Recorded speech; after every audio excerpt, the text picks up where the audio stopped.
Doctor صاحب یہ دراصل یہ جتنا بھی گلدستہ سجا ہے ملیشہ صاحب کی محبتوں اور ان کی دعاؤں کا صدقہ ہے، کیونکہ انجمن تحفظ ختم نبوت عرصہ دراز سے ختم نبوت کے لیے گراں قدر خدمات ہے ماشاء اللہ کہ شاہ صاحب کی سرپرستی اللہ تعالیٰ شاہ صاحب کو سلامت رکھے۔ احباب ذکر اب میں مائک محترم مقام عزت مآب میرے مسلک کی جان میرے مسلک کی پہچان مجاہد ختم نبوت محترم مقام انجینئر ڈاکٹر حضرت علامہ الحافظ والقاری جناب عطا المصطفیٰ سیالوی صاحب آپ سے ملتمس ہوں کہ آپ ان لوگوں کے جذبات کو دیکھتے ہوئے آپ محبت کے ساتھ اور اپنی دور اندیشی سے اور جس طرح آپ پورے ملک کے اندر چپے چپے اور کریا میں جا کر حضور کی ختم نبوت کے لیے اپنی خدمات پیش فرما رہے ہیں، آج ہماری بھی رہنمائی فرمائی۔ ایک مرتبہ آپ احباب نے نعرے کا جواب دینے تاکہ بنائے قبلہ ڈاکٹر صاحب کے حوالے کرو۔ نعرہ تکبیر، نعرہ رسالت، نعرہ حیدری، تاجدار ختم نبوت، تاجدار ختم نبوت۔ لکھتا ہوں خون دل سے یہ الفاظ ہماری بات از رسول ہاشمی، بات از رسول ہاشمی، بات از رسول ہاشمی، تاجدار ختم نبوت۔ ورثے پہ لعنت، ورثے پہ لعنت، اس کے فرن پہ بھی لعنت، اس کے چھوٹوں پہ بھی لعنت، اس کی عورتوں پہ بھی لعنت، اس کی ماؤں پہ بھی لعنت، جڑا آپ کے سڑی ملے داری ہے اس پہ بھی لعنت۔ تاجدار ختم نبوت مقام جناب انجینئر ڈاکٹر حضرت علامہ مولانا عطا المصطفیٰ سیالوی الحمد لله نحمده ونستعينه ونستغفره ونصلي ونسلم على سيدنا ومولانا محمد نبي الأمي الحبيب الكريم الحنين المبين الرؤوف الرحيم وعلى آله الطيبين الطاهرين المطهرين وعلى أصحابه الهادين المهتدين الذين قاموا بنصرة الدين القويم. أما بعد، أعوذ بالله من الشيطان الرجيم. بسم الله الرحمن الرحيم. وإذا ما أنزلت سورة فمنهم من يقول أيكم زادته هذه إيمانا فأما الذين آمنوا فزادتهم إيمانا وهم يستبشرون. صدق الله مولانا العظيم وصدق رسوله النبي الكريم الأمين ونحن على ذلك لمن الشاهدين والشاكرين والحمد لله رب العالمين. قال الله تبارك وتعالى في القرآن المجيد والفرقان الحميد في شان نبيه ومحبوبه مخبرا وآمرا: إن الله وملائكته يصلون على النبي يا أيها الذين آمنوا صلوا عليه وسلموا تسليما. الصلاة والسلام عليك يا سيدي يا رسول الله وعلى آلك وأصحابك يا سيدي يا حبيب الله. الصلاة والسلام عليك يا سيدي يا رحمة للعالمين وعلى آلك وأصحابك يا سيدي يا خاتم النبيين. حضرات اکرامی قدر محترم المقام حضرت علامہ مولانا مجاہد ختم نبوت حضرت قبلہ تنویر احمد طاہر راٹھور صاحب مدظل العالی اور میرے قلب کی جانب تشریف فرما کے حضرت قبلہ والا شان سید ذوالفقار علی نقوی صاحب دامت برکاتہم القدسیہ اور ہمارے سرپرست ہماری تحریک کے سرپرست اور مجاہدین ختم نبوت کے سرپرست میری مراد حضرت قبلہ علامہ پیر سید علی حسین شاہ صاحب بخاری مدظل العالی اور جڑم والا سے ہمارے پاس حضرت مولانا ندیم قادری صاحب اور ان کے ساتھی کے تشریف لائے اور آپ سب دوست جو یہاں پر موجود ہیں سب دوستوں کو مبارکباد پیش کرتا ہوں. آج کی اس محفل کے جو میزبان ہیں میں نے ان کا نام سنا عمر دین. تو حقیقت یہ ہے کہ اس طرح کے کام کے لیے عمر ہی چاہیے. عمر کے بغیر بات نہیں بنتی. اگر اس طرح کے کام میں بزدل بندہ ہو یا کمپرومائز کرنے والا بندہ ہو وہ چاہیے ہی نہیں. ہمیں وہ بندہ چاہیے جو نام میں تنویر احمد ہی کیوں نہ ہو صفت میں عمر ہونا چاہیے. اور یہ کیسے ہوتا ہے؟ یہ ایسے ہوتا ہے کہ سیدنا عمر فاروق کے جذبات کیا تھے؟ سرکار دو عالم صلی اللہ علیہ وسلم کے قتل کے لیے آپ آئے نا جب اسلام قبول نہیں کیا، لیکن صحبت نبوی صلی اللہ علیہ وآلہ وسلم نے عمر کے ان جذبات کو جب ان جذبات کی طرف گھوڑا تو منافقین کا جواب عمر کی تلوار پر.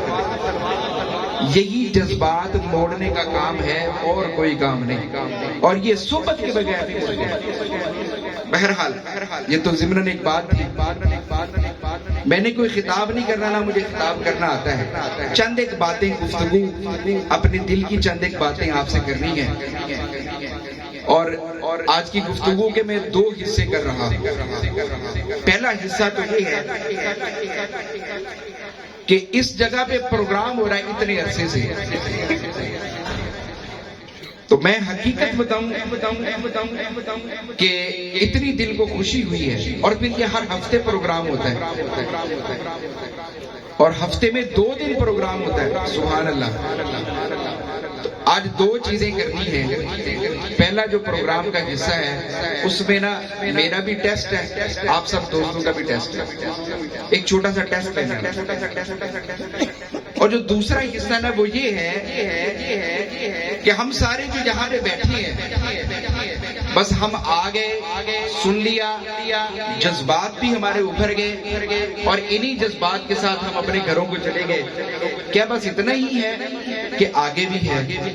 آگے بھی ہے. وہ کیا ہے؟ آپ سب دوستوں کا قرآن میں ذکر ہے، وہ پڑھنا ہے. ختم نبوت پہ آپ نے بہت سی تقریریں سن رکھی ہیں، آپ کو وہ آتی بھی ہیں. مرزائیوں کے متعلق بھی پتہ ہے، عقیدہ ختم نبوت کے متعلق بھی پتہ ہے. اس میں سے چند ایک سوال ٹیسٹ کے طور پہ میں عرض کروں گا. اس کے بعد میں آج آپ کو مرزائیوں کا پتہ نہیں بتاؤں گا. حقیقت ہے آج میں قرآن کی روشنی میں آپ کو آپ کا پتہ بتاؤں گا کہ یہ جو ہم یہاں بیٹھتے ہیں تو قرآن ایسے بیٹھنے والوں کا ذکر کرتا ہے، وہ ذکر کریں گے ہم. پہلی بات، اب پہلا حصہ. اچھا آپ لوگوں نے اتنے پروگرام سنے، اتنی ساری محافل کی الحمدللہ. میں تو طالب علم ہوں، علماء کا آپ نے خطاب سنا، پچھلے جمعے آپ نے پیر صاحب کا خطاب سنا. ایک بات میں سوال آپ سے کرتا ہوں کہ ہم یہ جو بات کہتے ہیں کہ مرزا پہ لعنت، اس کے پیروکاروں پہ لعنت، اس کے ساتھیوں پہ لعنت، اس کی خواتین پہ لعنت. یہ سب سے زیادہ جو ڈرامے ہیں نا یہ خواتین کرتی ہیں، اور یہ جو مرزائیت کے ڈرامے خاص طور پہ یہ خواتین کرتی ہیں. اس لیے جتنے بھی پیروکار ہیں سب پہ لعنت. یہ لعنت ہم کیوں کرتے ہیں؟ اس کی وجہ کیا ہے؟ کوئی بتائے، کوئی نوجوان بتائے اس کی وجہ کیا ہے؟ جو نوجوان کل کالج میں جائے گا، یونیورسٹی میں جائے گا اور آگے میدان عمل میں اترے گا، میں 1-2 مثالیں بھی پیش کروں گا تاکہ ان کو پتہ چلے کہ ہم نے کہاں کہاں سے بچنا ہے اور کیسے بچنا ہے. تو کوئی نوجوان مجھے بتائے کہ یہ ہم لعنت کیوں کرتے ہیں؟ ساڈے نبی دا گستاخ ہے جی. ساڈے نبی دا گستاخ ہے. بہت اچھے. اور جواب کوئی؟ برابری کرن دا انہاں نے کیتا، برابری کردا جھوٹا نبی بنے اور لعنتی ہے. اور میرے بھائی نے کہتا وہ لعنتی ہے. اودی جمن والی تے وی لعنت ہے. صحابہ کرام کی شان، اودی جمن والی تے وی لعنت ہے. اودی جمن والی تے وی لعنت ہے. کردی کیوں ہے؟ انہوں نے کہا جی وہ گستاخ ہے، جھوٹا نبی ہے، کذاب، جھوٹا نبی. ٹھیک ہو گیا. اچھا کذاب دا جڑا لفظ ہے نا علماء کرام تشریف فرمانے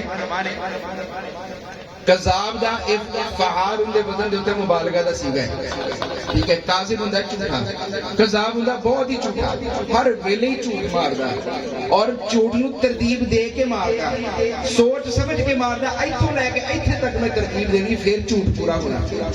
حدیث پاک کی اصطلاح میں کذاب کا لفظ جھوٹے نبی کے لیے استعمال ہے، ثلاثون کذابون، یہاں پہ محض جھوٹا لغوی طور پہ جھوٹا نہیں، اصطلاحی طور پہ جھوٹا۔ آپ صلی اللہ علیہ وسلم نے جو ارشاد فرمایا، حدیث کی اصطلاح میں کذاب کا معنی جھوٹا نبی ہے، جھوٹا عام شخص نہیں ہے، یہ بات بھی یاد رکھیے گا۔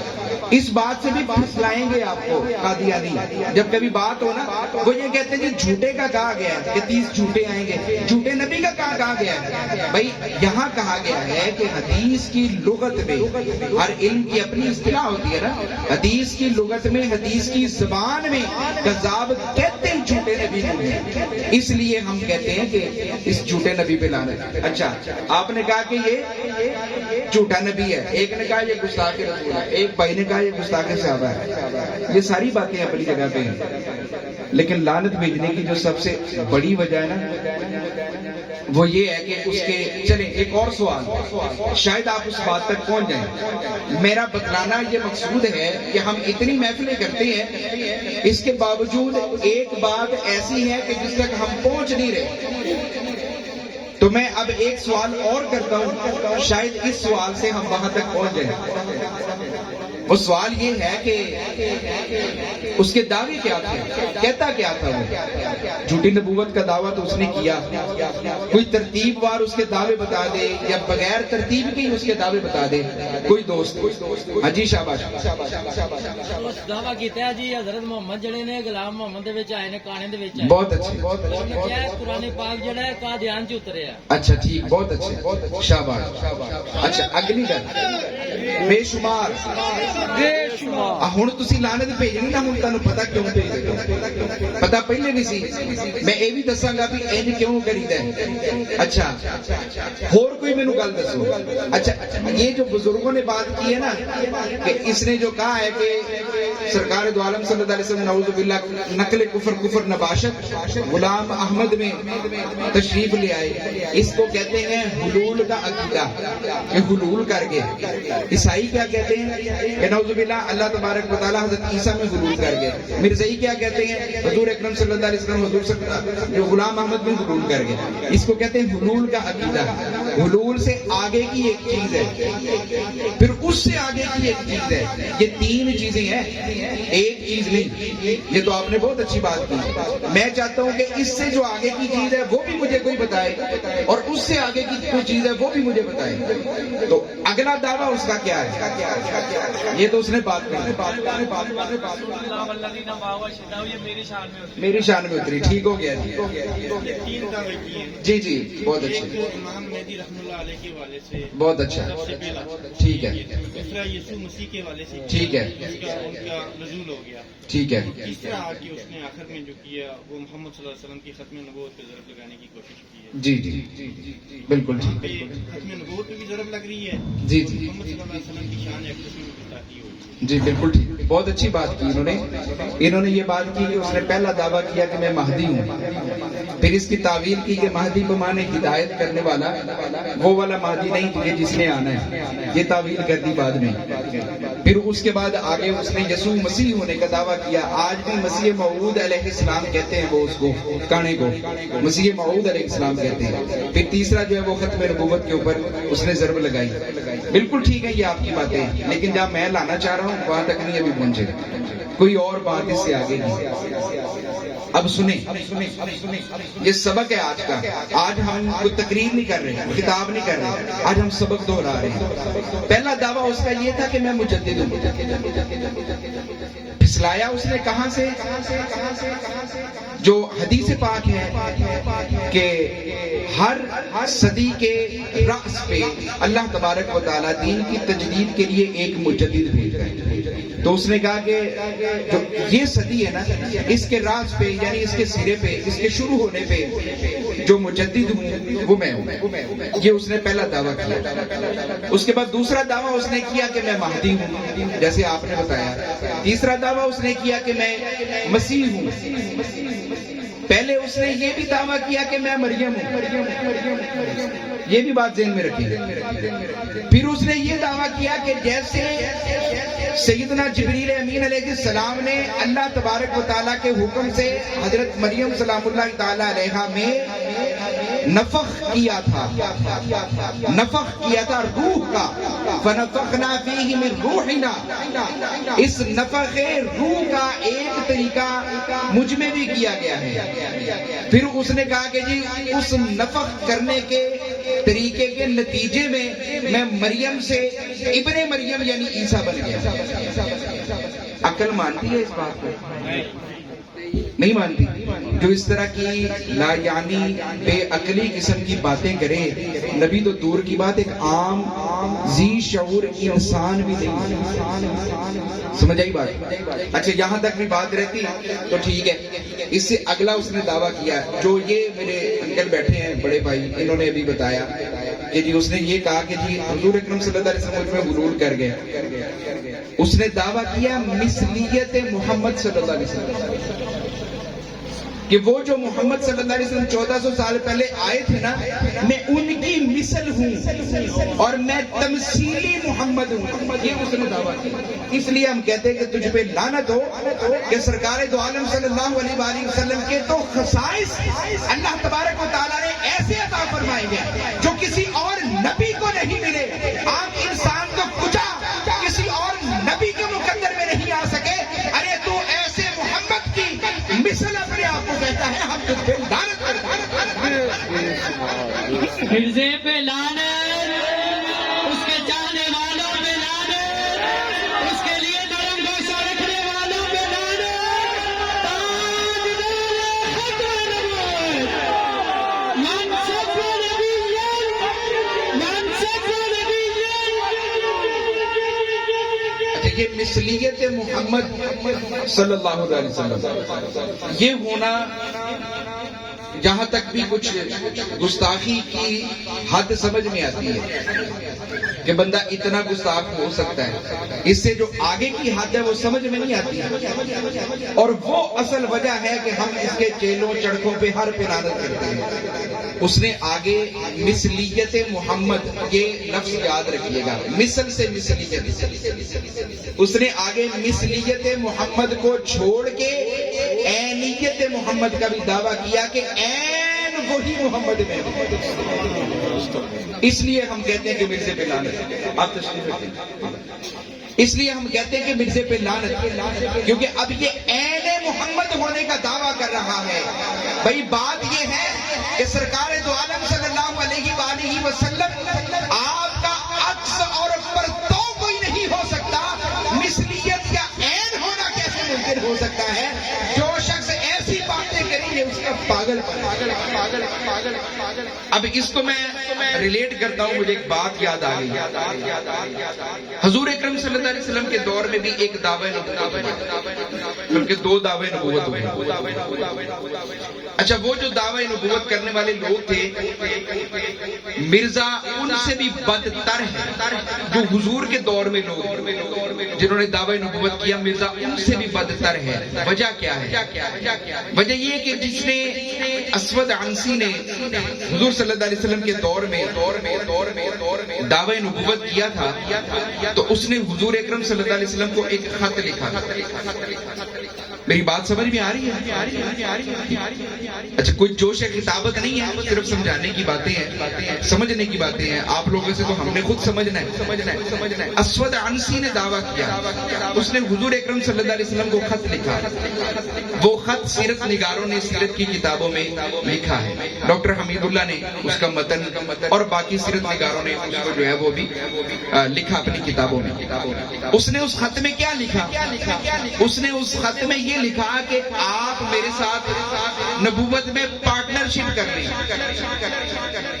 میرے ساتھ نبوت میں پارٹنرشپ کر لیں، شراکت کر لیں، آدھی نبوت آپ کی آدھی میری۔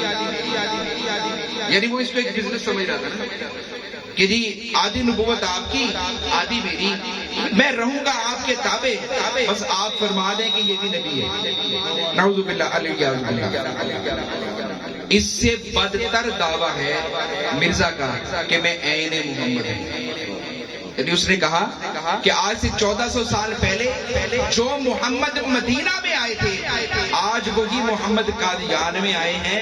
یہ عینیت محمد صلی اللہ علیہ وسلم کا دعویٰ ایسا ہے کہ جس نے اس کو کہیں کا نہیں چھوڑا، اسفل السافلین کے درجے میں پہنچا دیا اور جہنم کے آخری گڑھے میں جہنم کا ایندھن بنا دیا اس شخص کو.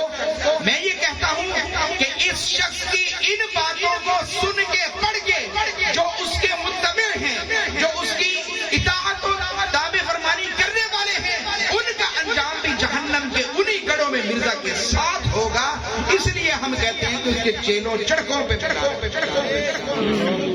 تو اب یہ بات اب اس سے آگے ایک بات اور عرض کرتا ہوں، پھر آج کی گفتگو کے دوسرے حصے کی طرف آؤں گا. وہ بات یہ ہے کہ ایک بات ذہن نشین کر لیجئے، جو ہمارے نوجوان ساتھی ہیں وہ خاص طور پہ جتنی بڑی منزل ہو قربانی اتنی بڑی لینی پڑی. سب سے پہلے مجاہد ختم نبوت مجاہد اعظم کون ہیں؟ بولیے. سیدنا ابو بکر صدیق رضی اللہ تعالیٰ عنہ سب سے پہلے مجاہد ختم نبوت. ہم یہ جو بیٹھے ہیں ہم ان کی اتباع میں بیٹھے ہیں، ان کی سنت میں بیٹھے ہیں، ان کے ایام میں ان کی اس سنت کو ہم زندہ کیے بیٹھے. اس میں ہمارا کوئی کمال ہے؟ ہماری جگہ کوئی اور بیٹھ سکتا ہے. میں ایک بات کرتا ہوں، سادہ سی ایک بات ہے سمجھنے کے لیے، کہ اگر ہم اپنے آپ پہ فخر کرنا شروع کر دیں نا تو صرف اتنا سوچ لیں کہ یہ قریبی ربوہ ہے، ہم بھی کسی کے گھر پیدا ہو سکتے ہیں.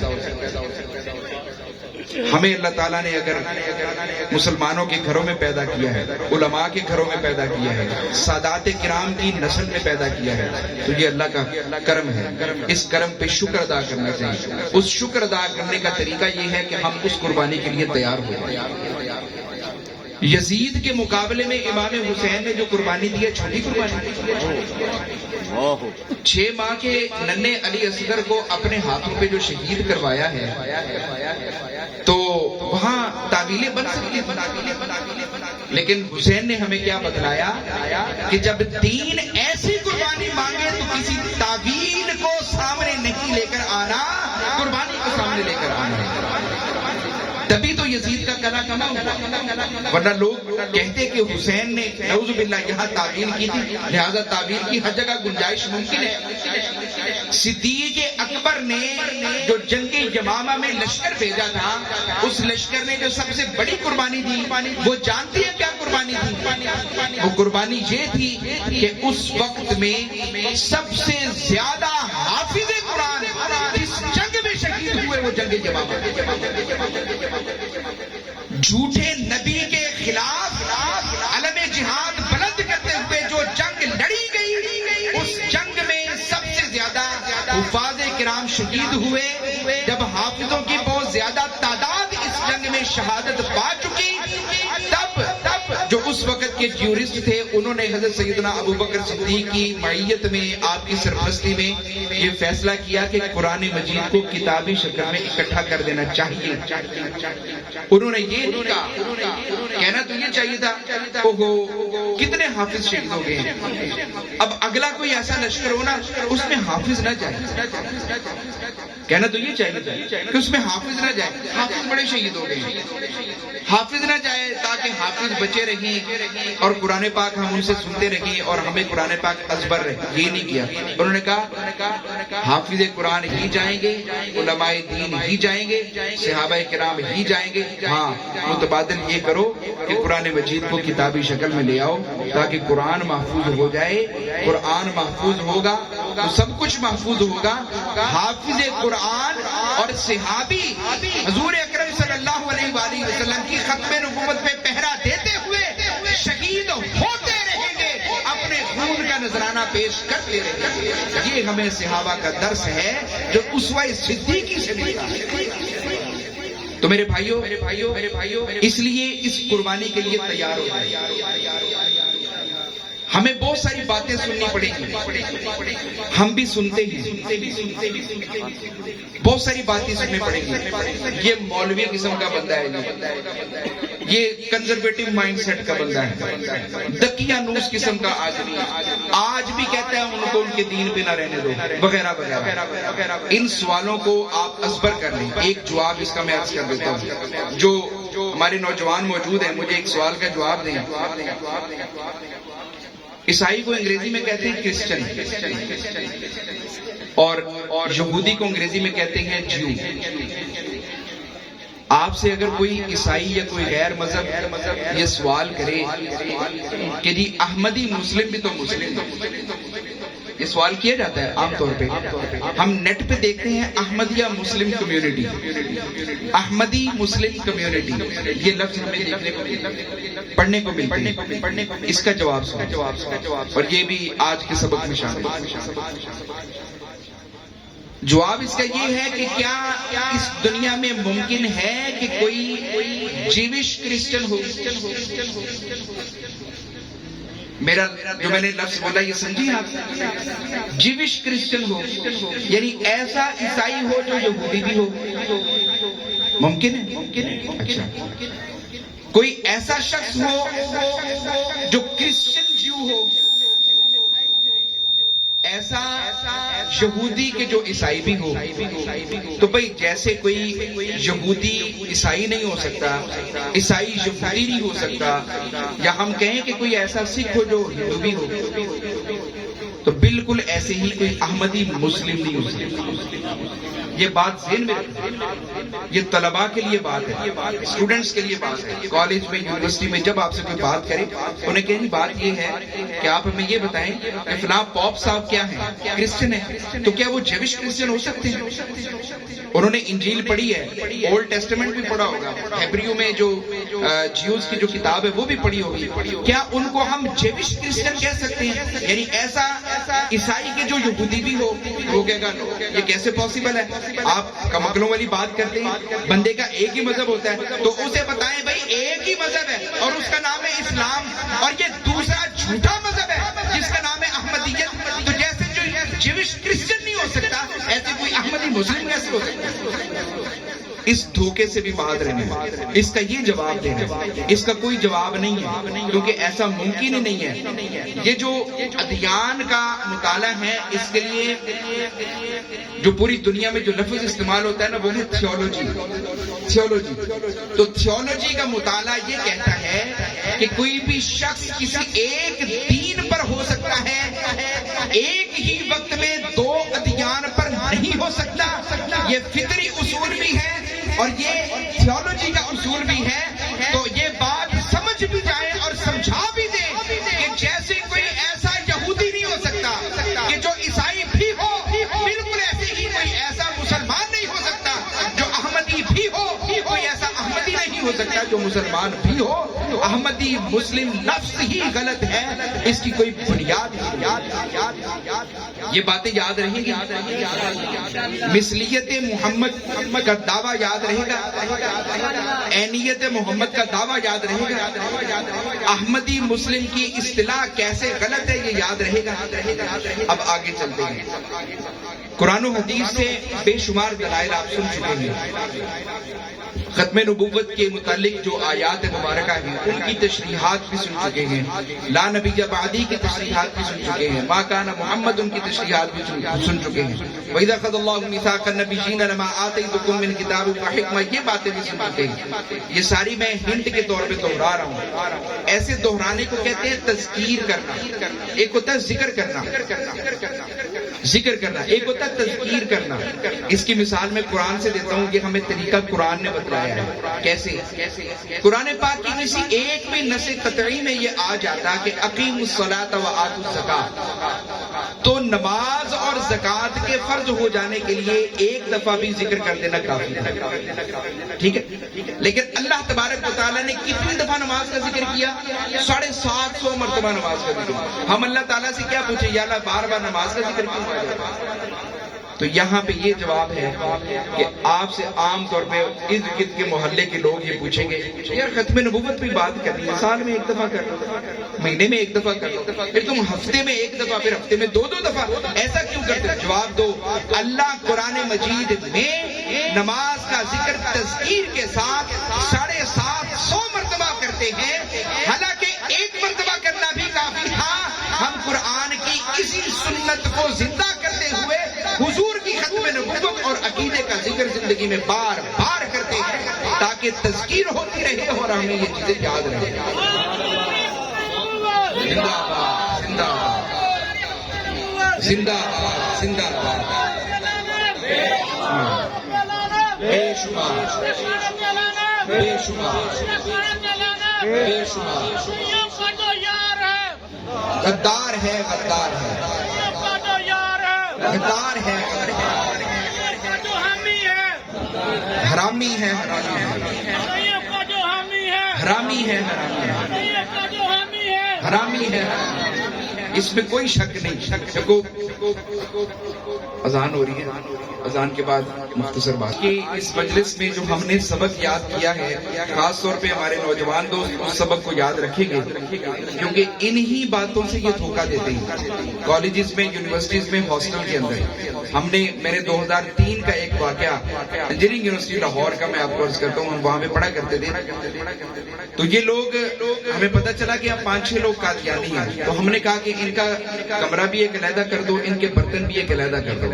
تو وہ اسی طرح کی باتیں جو ہے وہ کرا کے کلمہ طیبہ پڑھنا، ہمارا کلمہ بھی یہی ہے، پھر قسمیں اٹھانا وغیرہ وغیرہ، تو ہمارے نوجوانوں کو گمراہ کرتے تھے۔ دیکھو ہم بھی یہی کلمہ پڑھتے، لا الہ الا اللہ محمد رسول اللہ صلی اللہ علیہ وآلہ وسلم، یا اللہ یا محمد یہ بھی کہنا وغیرہ، لیکن آج یہ سبق ذہن میں رکھیے کہ یہ جو محمد الرسول اللہ صلی اللہ علیہ وسلم کہتے ہیں، یا محمد الرسول اللہ والذین معہ اشداء علی الکفار رحماء بینہم، یہ ایک دوسرے بھی بتایا تھا کہ وہ کہتا ہے کہ یہ آیت میرے حق میں اتری، اس لیے کہتا ہے کہ اس کا دعویٰ عینیت محمد کا ہے، مثلیت محمد سے بھی آگے عینیت محمد کا دعویٰ، جھوٹا نبی صرف نہیں، وہ حضور اکرم صلی اللہ علیہ وآلہ وسلم کا اپنے آپ کو عین قرار دیتا ہے کہ عین وہی محمد قادیان میں آئے۔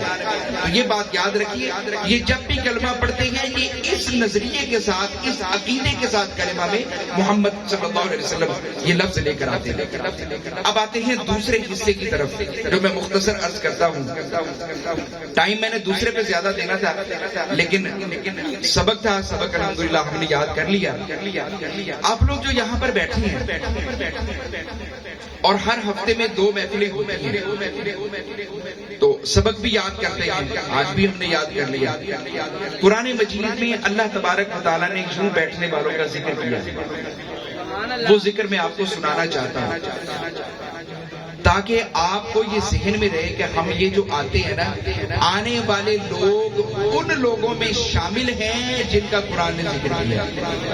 اب ذکر کیسے کیا؟ ہم اتنے عظیم لوگ ہیں اس حوالے میں، یقین جانیے میں نے پہلے بات کی، اس میں ہمارا کوئی کمال نہیں ہے، میں نے پہلے عرض کیا ہم کسی مرزائی کے گھر پیدا ہو سکتے ہیں، یہ حقیقت بات ہے، ہمارے باپ دادا میں سے تو پھسلا ہوتا، آج ہم بھی پھسلے ہوتے، یا اگر ہمیں تنویر احمد طاہر صاحب، علامہ صاحب کے جیسے لوگوں کی صحبت نہ ملتی، بھٹکتی ہوتی، کسی نے 4 باتیں سنائی ہوتی اور ایسے بھٹکتے ہیں۔ فیصل آباد کا ایک نعت خوان ہے، بڑا مشہور، بہت پرانا نعت خوان ہے، میں جانتا ہوں کیونکہ 1994 سے میرا بھی نعت خوانی سے تعلق ہے، تو میں اس کا نام نہیں لیتا، اتنا بتاتا ہوں کہ اس نعت خان کی بہن قادیانی ہوتی،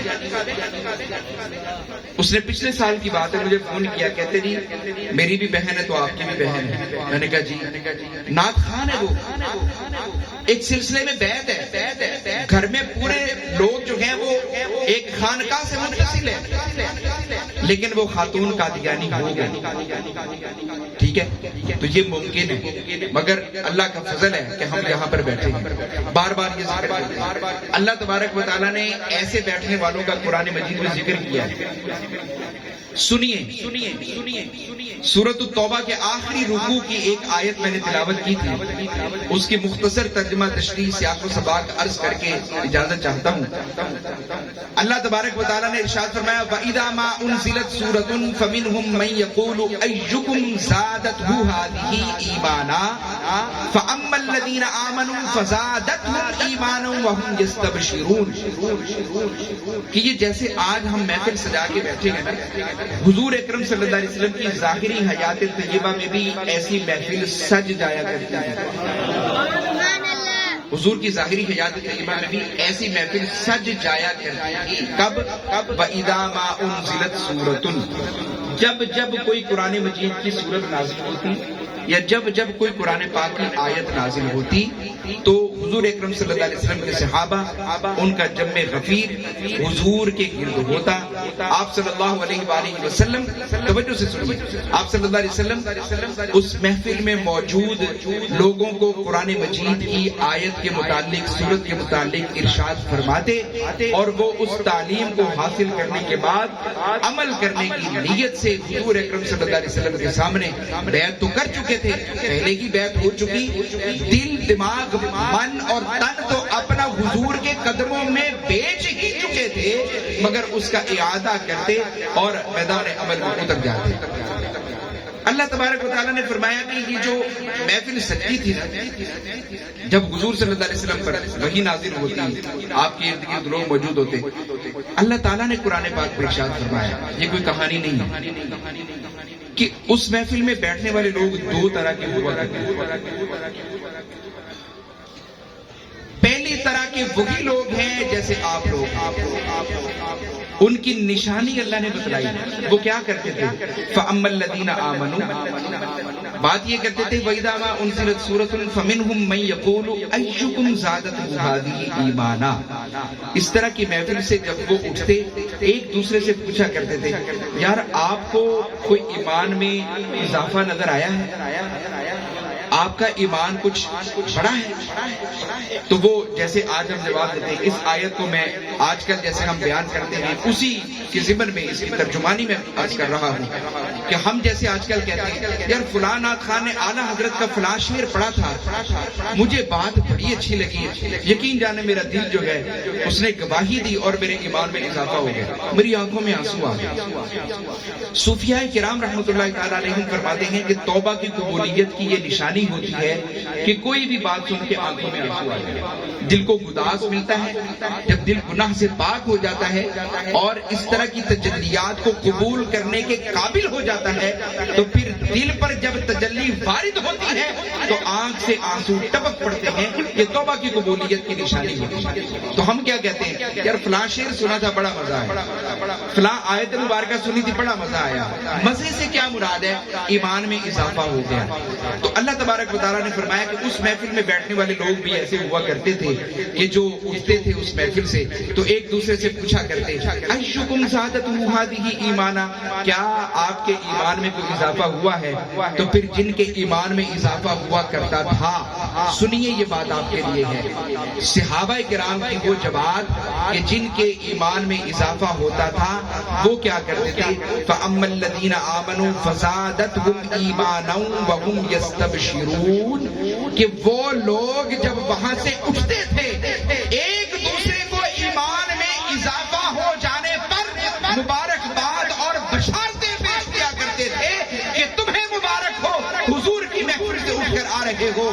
میں اسی آیت کا مصداق آپ لوگوں کو مبارکباد پیش کرتا ہوں کہ تم لوگوں کو مبارک ہو کہ ہر ہفتے میں 2 مرتبہ ایسے محفل میں بیٹھتے ہو کہ جو ایمان میں اضافے کا ساتھ نعرہ تکبیر، نعرہ رسالت، نعرہ حیدری، نعرہ غوثیہ، تاجدار ختم نبوت،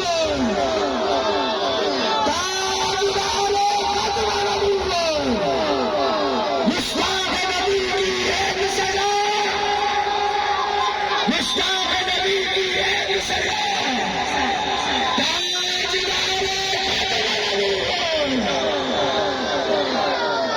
اب یہ جو میں نے آپ کو مبارک دی ہے نا، یہ میں نے نہیں دی، یہ اللہ نے قرآن میں دی. وَهُمْ يَسْتَبْشِرُونَ. صحابہ کا یہ عمل بتلایا ہے. آج سے یہ سبق بھی اپنا لیں. جب اس محفل سے اٹھنا ہے نا، ختم نبوت کی محفل سے اٹھنا ہے، اس میں تو کوئی شک ہے ہی نہیں کہ ختم نبوت کی محفل میں کوئی بیٹھا ہو اس کے ایمان میں اضافہ نہ ہو. ممکن ہی نہیں ہے یہ بات. یہ خاص محفل ہے، اس میں آتا ہی وہ ہے جس کے پیچھے حضور کا ہاتھ ہوتا ہے، حضور کا دست شفقت ہوتا ہے. آتا ہی وہ ہے. جب آتا ہی وہ ہے تو ایمان میں اضافہ کیوں نہ ہو؟ جب ایمان میں اضافہ ہو جاتا ہے تو مبارکباد کیوں نہ پیش کریں؟ آج جب اٹھنا ہے 3 دفعہ سینے سے لگا کے ایک دوسرے کو مبارک دینی ہے کہ مبارک ہو، مبارک ہو. اور یہ مبارک اللہ تبارک و تعالیٰ کی طرف سے. یہ مبارک صحابہ کا عمل ہے. قرآن نے فرمایا وَهُمْ يَسْتَبْشِرُونَ، مبارکیں دیا کرتے تھے. سیدنا ابوبکر صدیق رضی اللہ تعالیٰ عنہ حضور اکرم صلی اللہ علیہ وسلم کے داماد حضرت مولا علی کرم اللہ تعالیٰ وجہہ کریم، آپ کے ماتھے کا بوسہ لیا کرتے. سیدنا مولا علی کرم اللہ تعالیٰ وجہ کریم حضرت سیدنا ابوبکر صدیق کا کبھی سینے کا بوسہ، کبھی کندھے کا بوسہ، ایک دوسرے کو مبارکیں دیا کرتے تھے. پھر اللہ تبارک و تعالیٰ، یہ باقی صحابہ بھی ایسے کرتے. آج ہم نے بھی ایسے کرنا ہے. آج کے بعد ہر محفل میں ایسے کرنا ہے. اب آگے ایک بات آخری بلکہ یہاں پر رکتا ہوں. ہمارا یہ ایمان ہے حضور حاضر و ناظر ہے. حاضر و ناظر کا عقیدہ ہم سب کو پتہ ہے، معلوم ہے. ہمارا یہ ایمان ہے. اچھا یہ بھی ہمیں پتہ ہے کہ ہر جمعرات کو بھی سرکار دو عالم صلی اللہ علیہ وسلم کی بارگاہ میں امت کے اعمال پیش ہوتے ہیں. اچھا مجھے اب یہ بتائیے کہ ختم نبوت میں آنے والے کی حاضری ہو سکتا ہے کہ مقبول نہ ہو. یہ حاضری ہر جمعرات کو 2 مرتبہ حضور اکرم صلی اللہ علیہ وسلم کی بارگاہ میں امین پارک والوں کی لگتی ہے. یہ حقیقت ہے، یہ کوئی کہانیاں نہیں ہے، نہ کوئی یہ منہ چلی بات ہے. یہ عقیدہ ہے، عقیدہ. اور عقیدہ قطعی ہوا کرتا ہے، عقیدہ ظنیات میں نہیں ہوتا. علماء تشریف فرما ہے یہ قطعی عقیدہ ہے کہ حضور حاضر و ناظر ہے. یا ایھا النبی انا ارسلناک شاہدا ومبشرا ونذیرا فکیف اذا جئنا من کل امۃ بشہید وجئنا بک علی ہؤلاء شہیدا. عقیدہ قطعی ہوا کرتا ہے. حاضر و ناظر کا عقیدہ قرآن کی نصر ہے. تو حضور اکرم صلی اللہ علیہ وسلم کی بارگاہ میں جب جمعرات کو اعمال نامے پیش ہوتے ہیں نا، تو امین پارک والوں کی ڈبل حاضری لگتی ہے. حضور یہ جمعرات جمعے کو بھی حاضر ہوتے ہیں، یہ اتوار کو بھی حاضر ہوتے ہیں. بات کرتے ہیں آپ کی ختم نبوت کی. میں اپنے ایمان و ایقان کے ساتھ یہ بات کرتا ہوں کہ اللہ نے جو قرآن میں فرمایا نا وَهُمْ يَسْتَبْشِرُونَ، حضور بھی گنبد خضرا سے مکین گنبد خضرا آپ کے لیے مبارکبادیاں بھیجتے ہیں. یہ حقیقت ہے. اور اس مبارکبادی بھیجنے کا اور فرمانے کا نتیجہ یہ ہے کہ یہ تعداد بڑھتی جا رہی ہے، دلوں میں چیز موجزن ہوتی جا رہی ہے. اب آخری بات عرض کرتا ہوں.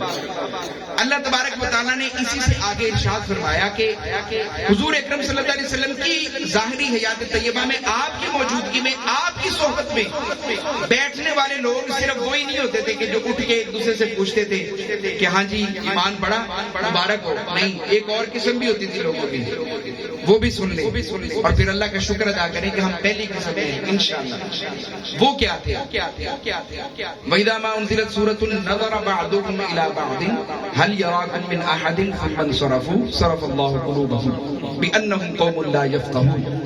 حضور اکرم صلی اللہ علیہ وسلم کی محفل میں ہی بیٹھنے والے کچھ لوگ ایسے ہوتے تھے جو کھسیانی نظریں ایک دوسرے کو دیکھتے تھے. نَظَرَ بَعْضُهُمْ إِلَىٰ بَعْضٍ، ایسے دیکھتے. هَلْ يَرَاكُم مِّنْ أَحَدٍ ثُمَّ انصَرَفُوا، ایک دوسرے سے پوچھتے تھے کچھ ملا؟ کچھ نہیں ملا. کوئی ایمان میں اضافہ، وہی باتیں ہیں. نعوذ باللہ محمد صلی اللہ علیہ وسلم اپنا لکھا علی اعوذ باللہ وغیرہ وغیرہ اس طرح کی باتیں کرتے اٹھ کے چلے جاتے. اللہ تبارک و تعالیٰ نے فرمایا چونکہ یہ میرے محبوب سے اپنے آپ کو پھیر لیتے تھے نا، جو تیرے در سے یار پھرتے ہیں، در بدر خار پھرتے ہیں، اے محبوب یہ چونکہ آپ سے اپنے دل و دماغ کو پھیر لیتے تھے، صرف اللہ قلوبہم، اللہ بھی ان کے دلوں کو پھیر دیتا. پھر ہدایت تو ہمیں خوشخبری ہے، مبارکبادی ہے کہ ہم حضور کی اس محفل میں بیٹھتے ہیں اور حضور اکرم صلی اللہ علیہ وسلم کی محفل میں بیٹھ کے ایمان میں اضافے کے ساتھ ایک دوسرے کو مبارکباد پیش کرتے ہیں. اللہ تبارک و تعالی ہمیں اس پر استقامت دے، ہمیں موت بھی اسی پر آئے. آخر دعوانا الحمدللہ رب العالمین.